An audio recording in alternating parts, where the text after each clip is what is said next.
Hai, Assalamualaikum. Berjumpa kita sekali lagi. Pada yang baru ke channel saya ucapkan selamat datang dan jangan lupa subscribe, like dan share video ini. Okey, hari ini saya nak share mengenai dengan pokok Sansevieria ataupun pokok lidah mak mertua. Dalam video kali ini saya nak share apakah faedah dan keistimewaan pokok Sansevieria kepada kehidupan kita yang ramai belum tahu. Okey, jom ikut saya.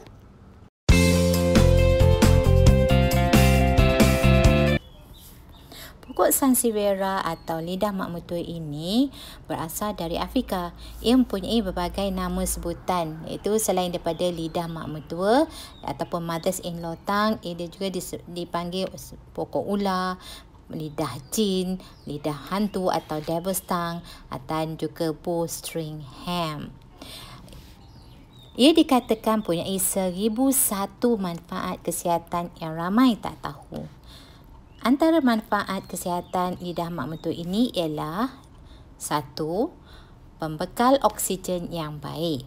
Satu kajian dijalankan oleh penyidik dari Universiti Harvard mendapati pokok lidah mak mertua ini menjadi pembekal oksigen yang sangat baik.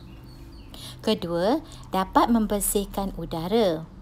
Pokok lidah mak mertua ini dapat membersihkan karbon monoksida dan juga gas-gas beracun yang lain seperti benzin, formaldehyde, xylene, toluene di udara.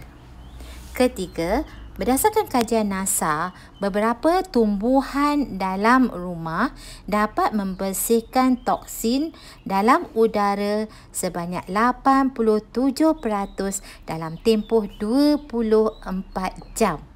Ya, dapat membersihkan udara sebanyak 87% dalam 24 jam saja. Salah satu pada tumbuhan tersebut adalah pokok lidah mak mertua. Keempat, dapat menapis habuk. Daun pokok lidah mak mertua ini dikatakan dapat menapis habuk dan dapat menapis dan merangkap habuk.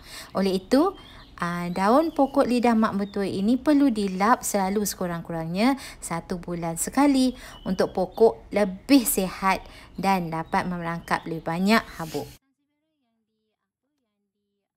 Membantu menyerap radiasi. Untuk ini, pokok lidah mak mertua lebih elok diletakkan berhampiran dengan barangan elektrik seperti TV, radio, komputer, aircon dan lain-lain. Keenam, meningkatkan produktiviti pekerjaan. Pokok lidah mak mertua ini dapat mengeluarkan oksigen dan menyerap karbon dioksida dan juga gas-gas beracun dalam ruang pejabat, terutamanya nikotin dan radiasi dari barangan elektronik dan aircon.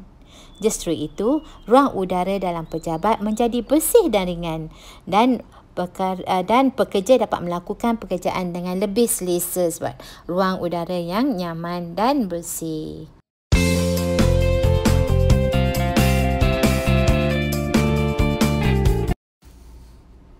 Ketujuh, sebagai pokok pagaran yang cantik dan menarik. Lidah mak mertua mempunyai daun yang keras dan tirus dengan warna yang menarik. Ianya sesuai dijadikan pokok pagaran ataupun hedges yang menarik dipandang.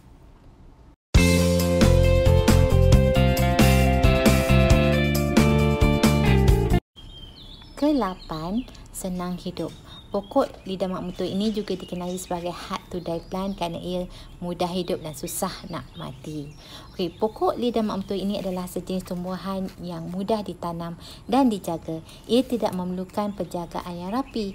Maknanya, yang tak pandai tanam pokok pun boleh jaga pokok lidah mak mertua ini dan pokok ini boleh hidup, ya. Okey. Yang ke-9, sebagai bahan anyaman kain yang lembut. Di negara Jepun dan China menggunakan serat pokok lidah mak mertua ini untuk anyaman kain dan menghasilkan kain yang kuat dan lembut. Ke-10, sebagai pewangi semburan. Di negara China dan juga Perancis, mereka menggunakan pokok lidah mak mertua ini untuk membuat semburan pewangi bilik mandi atau bilik air dan juga dapur. Baunya yang harum dapat menyahkan bau yang tidak selesa di bilik air dan juga di dapur. Ke-11 sebagai aromatherapy.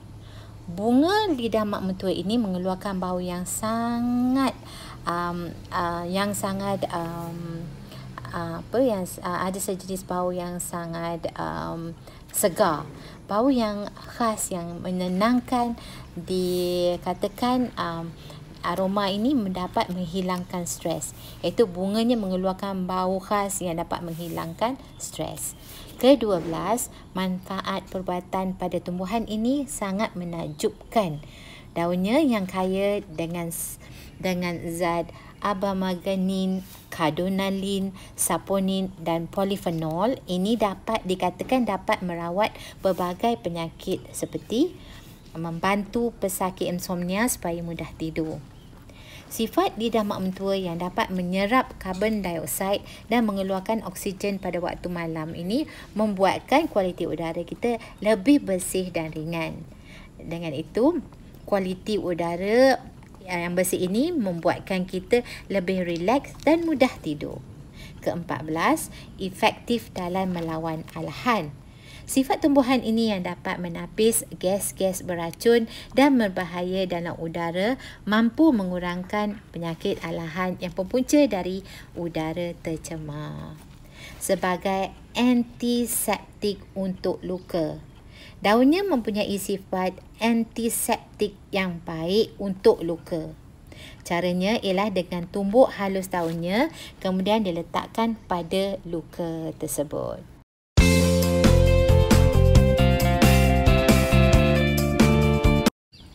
Ke-16 ialah membantu mengobat puasir atau hemorrhoid. Tanaman ini kaya dengan serat dan dapat membantu melancarkan pembuangan atau pencernaan. Ke-17, membantu menyembuhkan sakit kepala.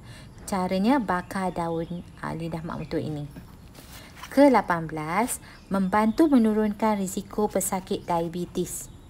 Minum air rebusan daun lidah mak mentua ini untuk menetraliskan kandungan gula dalam darah.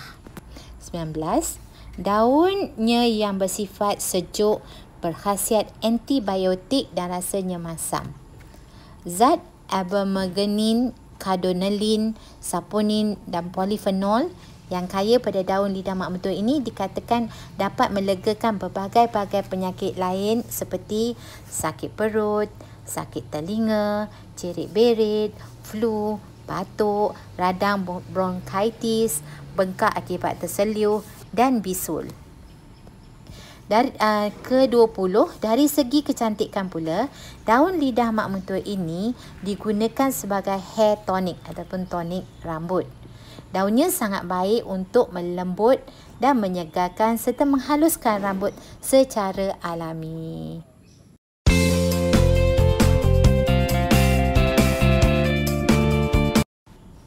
Ke-21, satu kajian dari penyelidikan tempatan juga mengakui pokok lidah mak mentua ini mampu menjadi kolagen kepada kesihatan kulit. Apa lagi? Itulah dia antara manfaat dan khasiat pokok lidah mak mentua yang ramai tak tahu. Okey, setelah kita tahu khasiatnya, maka lekaslah dapatkan satu pasu atau dua untuk ada di rumah kan? Okey, walau bagaimanapun, sehingga kini belum lagi ada data perubatan khas mengesahkan mengenai perkara ini. Tetapi ia telah digunakan lama oleh nenek moyang kita sebagai perubatan tradisional secara alami. Okey, sekian dulu sharing saya untuk kali ini. Jangan lupa subscribe, like dan share video ini untuk manfaat sahabat-sahabat kita yang lain. Kepada yang baru ke channel saya harap anda dapat check out video-video saya yang lepas untuk mengikuti sharing dari saya. Okey, sila tulis di ruangan komen pendapat dan pengalaman anda mengenai topik ini untuk menjadi bahan pengetahuan kita bersama. Okey, seandainya anda mempunyai permintaan untuk saya buat video topik yang anda pilih, boleh juga tulis di ruangan komen di bawah ini. InsyaAllah saya akan cuba tunaikan. Okey, jumpa lagi di video saya akan datang. Happy gardening. Sayang semua. Bye.